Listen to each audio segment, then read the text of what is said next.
сәлеметсіздер ме? Қазақ тілі мен әдебиет сабағына қош келдіңіздер.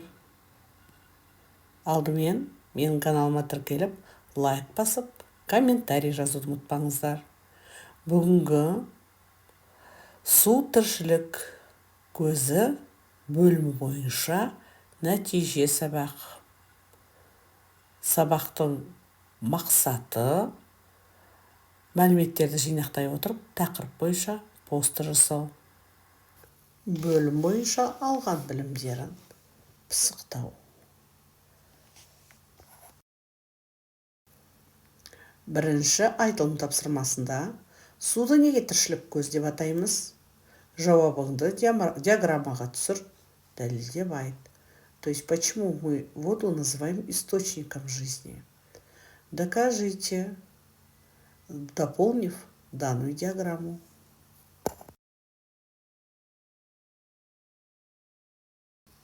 Ықтимал жауапқа назар аударып, өздеріңіздің пікірлеріңізді білдіріңіздер. Келесі тапсырмада мәтінді оқып, түсінгендеріңді баяндаңдар. То есть в следующем задании прочитайте этот текст, а затем продолжите, выражая свое мнение.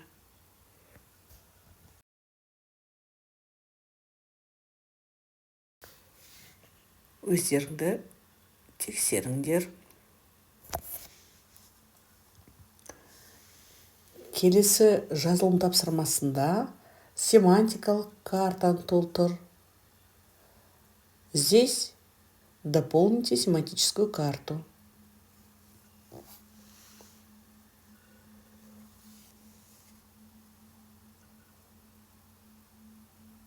Тамаша. Өздеріңіз тексеріңдер.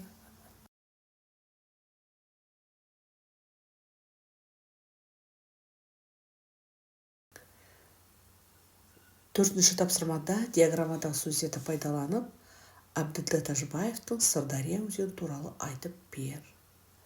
В этом задании, используя данную диаграмму, расскажите о стихотворении Сырдария Абділда Тәжібаева.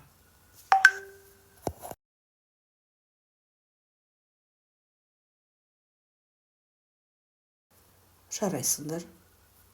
Өздеріңді тексеріңдер. Мына алдарыңыздағы үлгіге қарап, өз мәтіндеріңізді салыстырыңыздар.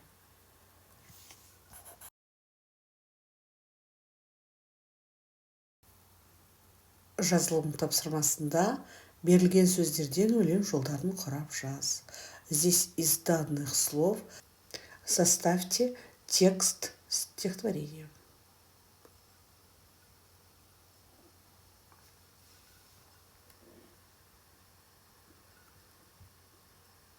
Тамаша. Өздеріңді тексеріңдер. Келесі айтылым тапсырмасында төменде берілген тақырыптардың біреуін таңдап, сол тақырып бойынша көршіңмен диалог құр. То есть, выберите одну из этих тем, составьте диалог со своим соседом по партии.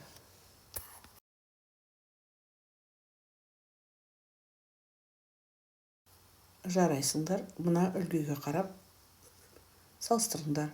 А теперь сопоставьте свой диалог с данными образцами.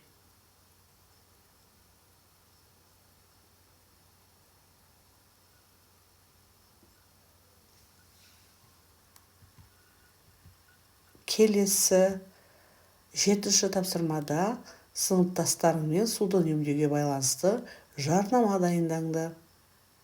Здесь вы должны составить рекламу об экономии воды.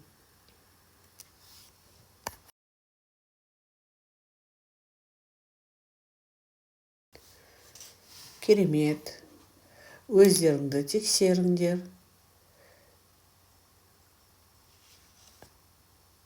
8-ші тапсырмада су тіршілік көзі деген тақырыпта эссе жаз. Здесь напишите эссе на тему «Вода – источник жизни».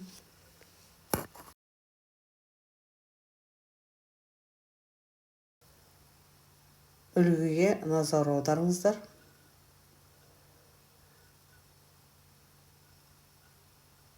Осымен бүгінгі сабағымыз аяқталды. Сау болыңдар. Назарларыңа рахмет.